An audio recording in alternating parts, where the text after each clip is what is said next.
Buenos días, hermanos. En esta mañana brillante de primavera, aunque parece más de verano, ¿no es cierto? Estuve pensando en estos días mucho en el mensaje del hermano Cristian Rizzo del otro domingo sobre la gracia. Gracias. La gracia, el poder y la debilidad de Dios. Y esta frase que dice Dios a Pablo, que su poder se perfecciona en la debilidad. De modo que aquí Dios tiene una buena oportunidad en esta mañana de perfeccionar su poder a través de mi debilidad. Ustedes recibieron una hoja.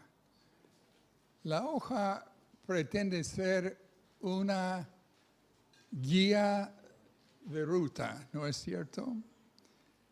Pretende orientar por donde nosotros vamos a estar yendo en los próximos 20 minutos del mensaje. Téngalo a mano, puede completar los espacios en blanco, doblarlo, ponerlo en el bolsillo y en la semana sacarla y repasar lo que pensamos juntos en esta mañana. El texto bíblico del mensaje de hoy tiene solamente 4 palabras en las versiones evangélicas más usadas. Las 4 palabras son: Jesús es el Señor.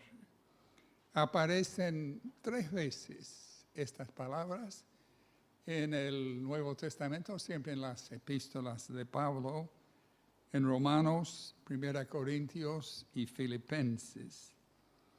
Es la más antigua confesión de fe que tenemos como creyentes, como cristianos. Es una afirmación de nuestra convicción más fundamental. Y es una afirmación de que efectivamente Jesús es el Señor. ¿Puede haber sido usada esta confesión como una confesión bautismal? Va a decir, los que se iban a bautizar afirmaban: yo confieso que Jesús es mi Señor. El gran misionero de la India y evangelista Stanley Jones tenía una propuesta interesante. Él proponía un saludo cristiano que incorporaba esta confesión. El saludo era así, 3 dedos, porque en inglés la confesión es Jesus is Lord, Jesús es Señor, sin el artículo, como tenemos en las versiones comunes evangélicas. De hecho, no hay artículo en el texto griego, y hay algunas versiones españolas que dice simplemente Jesús es Señor en lugar de Jesús es el Señor. Y él proponía esto como afirmación. Podríamos sacar esa tendencia de los políticos de tener gestos para afirmar sus convicciones. Jesús es Señor, la expresión simple y directa. Y yo quiero que pensamos en esta mañana qué significan estas palabras. Jesús es el Señor. Propongo en primer lugar y en el sentido más básico y evidente que es una afirmación de la soberanía de Jesús. Esto es claro, ¿no es cierto? Él es soberano en todas las esferas de la experiencia humana. Fijémonos en dos de estas esferas que nos tocan a todos.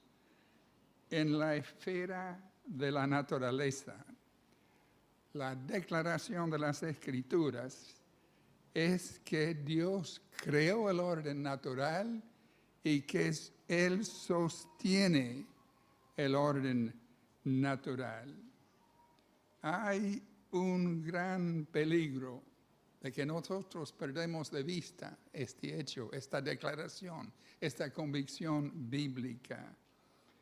Un peligro de que Dios quede perdido entre las llamadas leyes naturales, en lugar de reconocer que Dios actúa a través de ellas y por encima de ellas. De modo que, en primer lugar, afirmo en esta mañana la convicción de la soberanía de Jesús en la esfera del orden natural. El escritor Philip Yancey, citando palabras del autor británico Chesterton, se refería a lo que Chesterton decía, que él pensaba que Dios tenía que decir cada mañana al sol, hazlo de nuevo. Y cada noche a la luna, hazlo de nuevo. Chesterton, con este sentido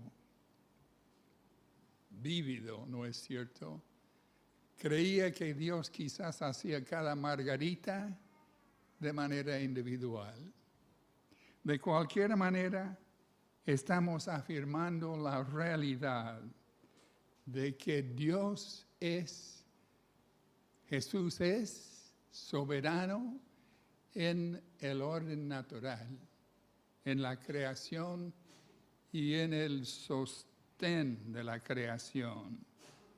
El pastor John Stott, tenía una oración que repetía todos los días, una declaración de fe. La declaración era al Dios todopoderoso y eterno, creador y sustentador del universo. Y fíjense que esta verdad se presenta en la persona de Jesús mismo. El libro de los Hebreos afirma que el Hijo es creador de todo y que Él sustenta todo. El Hijo, entonces, es partícipe con el Padre de la creación y del sustento de nuestra vida natural, del orden natural.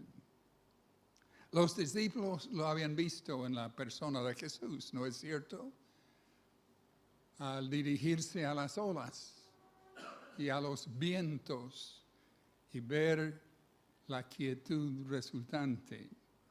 Al ver su obrar en la restauración de vida a los enfermos de todo tipo, al convertir el agua en vino y al multiplicar peces y panes.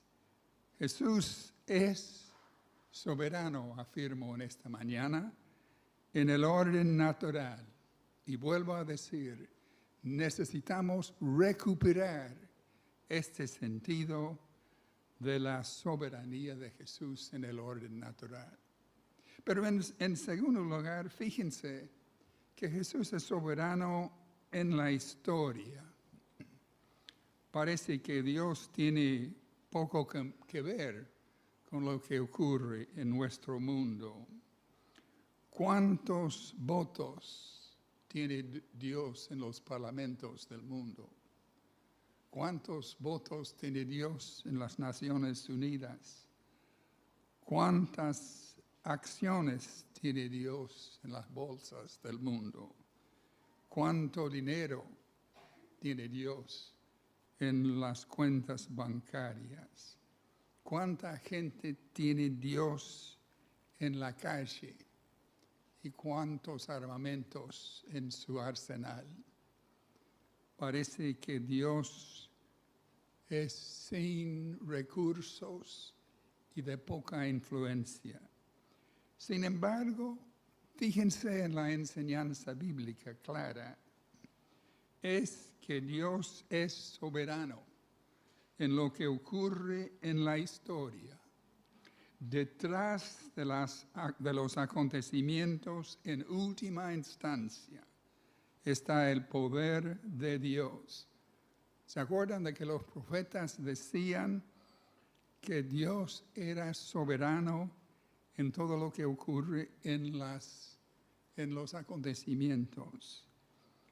Y esto se expresa a través del rey de turno, sea Nabucodonosor y los babilonios, o sea Ciro y los persas. Detrás de ellos y de todo lo que ocurre, Dios está expresando su voluntad. En última instancia, todo lo que ocurre está bajo el control de Dios.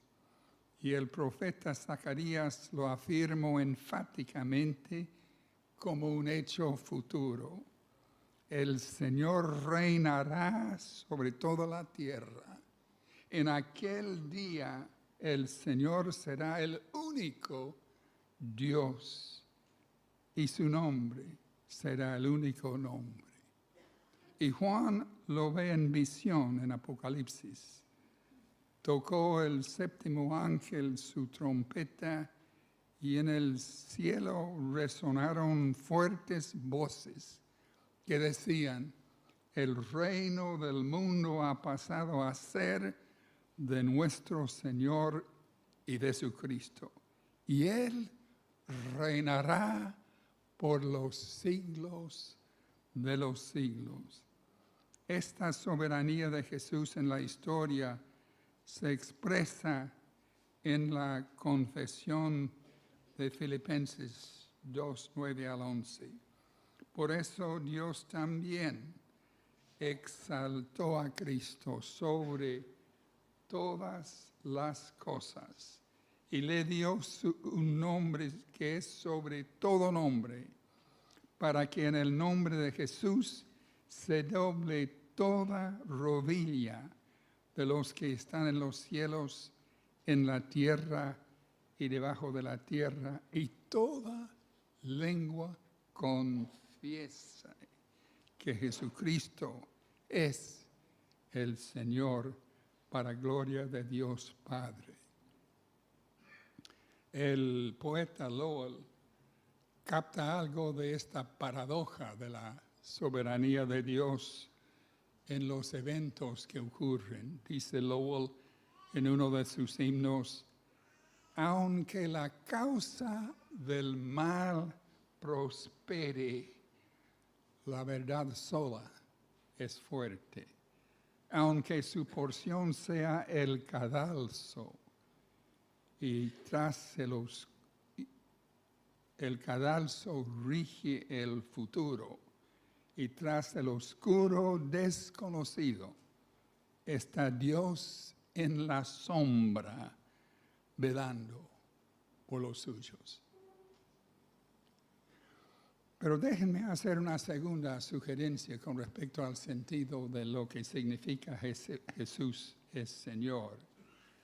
Es una afirmación de su soberanía única. Otros pretendían ser señores en el día de Jesús, en el día de hoy. Los llamados dioses del mundo pagano reclamaban ser reconocidos como Dios. Pero Pablo reconoce que aunque sea verdad que algunos son llamados dioses, sea en el cielo o en la tierra, como hay muchos dioses y muchos señores, sin embargo, para nosotros hay un solo Dios, el Padre de quien proceden todas las cosas. Nosotros vivimos para Él y un solo Señor, Jesucristo, mediante el cual existen todas las cosas y también nosotros vivimos por medio de Él. También los poderes políticos reclamaban ser reconocidos como Señor. En la época de Juan y el Apocalipsis, Domiciano, el emperador romano, reclamaban precisamente este título como un reclamo de su soberanía. Y los gobiernos totalitarios de hoy reclaman precisamente ser reconocidos como autoridades últimas. Pero Jesús es soberano sobre todos los que pretenden ser los señores. Y por último, el diablo reclama ser Señor con sus fuerzas. La última tentación de Jesús, según el orden en Mateo, es la de adorar a Satanás, de reconocerlo como Señor.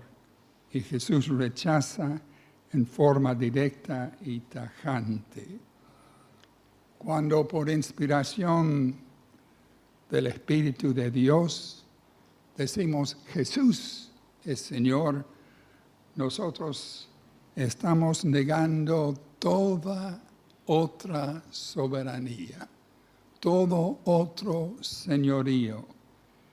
Y ni la astrología, ni las cartas, ni los espíritus tienen autoridad sobre aquel que ha confesado a Jesús como su Señor. Lo afirma Juan en su epístola. El maligno no puede tocar a aquel que ha nacido de Dios. Pero en tercer lugar, y más importante de todo, podemos decir que Jesús es Señor, significa que Él es Señor de mi propia vida. Esta es la dimensión personal. Y es una afirmación en la esfera quizás hipotética, hablar de la soberanía en la naturaleza y en la historia y sobre todo los demás señores. Pero el punto clave es cuando Él sea Señor de mi propia vida. Y este es el sentido de la confesión de fe en Romanos 10, 9 al 10, donde Pablo dice, si confiesas con tu boca que Jesús es el Señor y crees en tu corazón que Dios lo levantó de los muertos, serás salvo, porque con el corazón se cree para justicia, pero con la boca se confiesa para salvación. De modo que aquí lo fundamental es esta declaración a nivel personal. Pero fíjense que no es una mera declaración verbal. Jesús mismo advierte sobre este peligro cuando se refiere a aquellos que iban a decir, Señor, Señor, pero no entrarían en el reino de los cielos porque no han obedecido al Padre. La clave es la obediencia.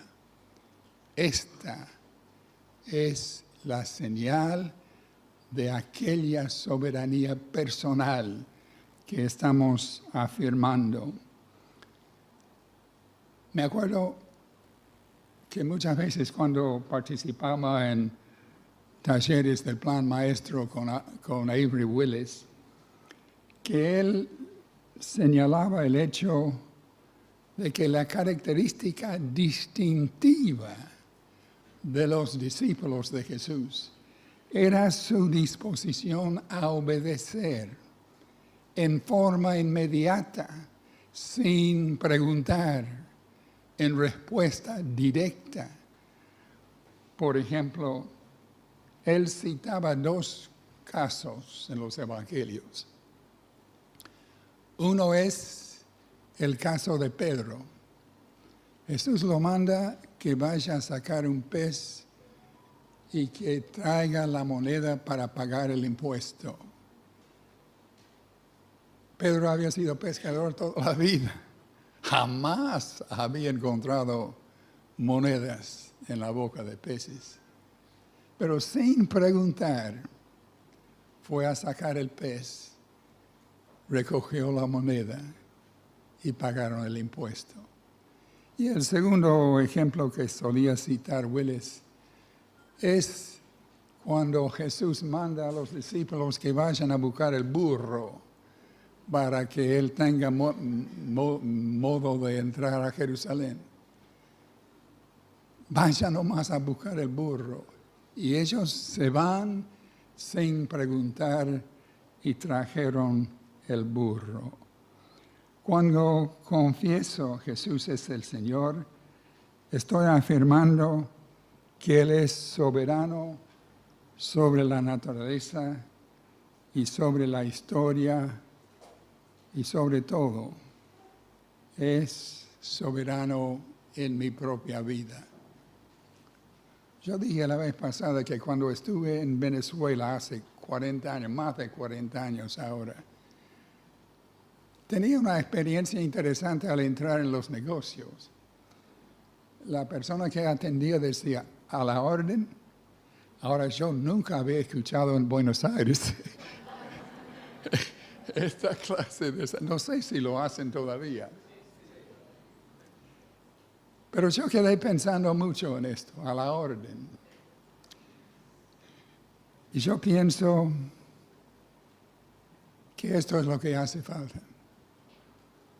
Que cada día podemos decir, aquí estoy, Señor, a la orden. Manda lo que es de tu agrado. Porque la respuesta es, sí, Señor. Así debe ser nuestra respuesta. Así pues, entiendo qué es lo que significa que Jesús es Señor. Señor de la naturaleza, de la historia.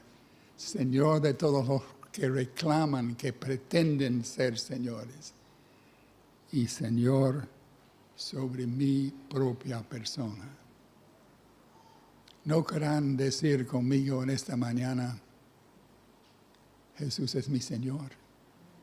Yo quiero darle la oportunidad de hacerlo. Invito a Claudia y los que van a cantar a que pasen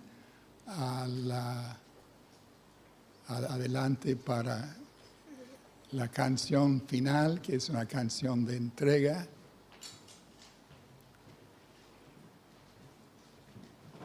Y los invito a que se pongan de pie.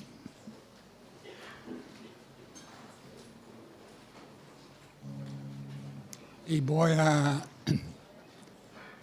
afirmar en oración mi convicción de la señoría de Jesús en mi vida. Les invito a que al orar yo estén afirmando también la señoría de Jesús en su propia vida. Oremos.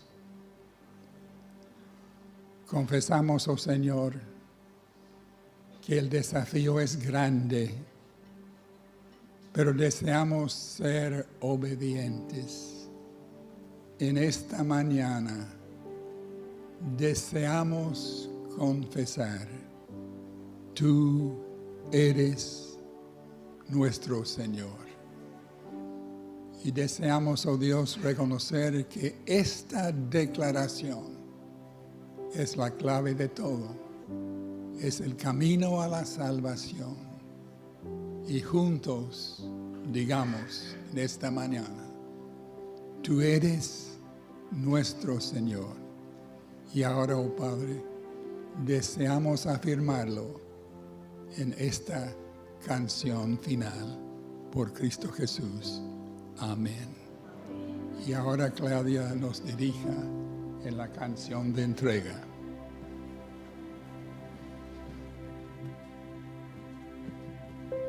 Cantamos de este himno primera y última estrofa, tal como soy.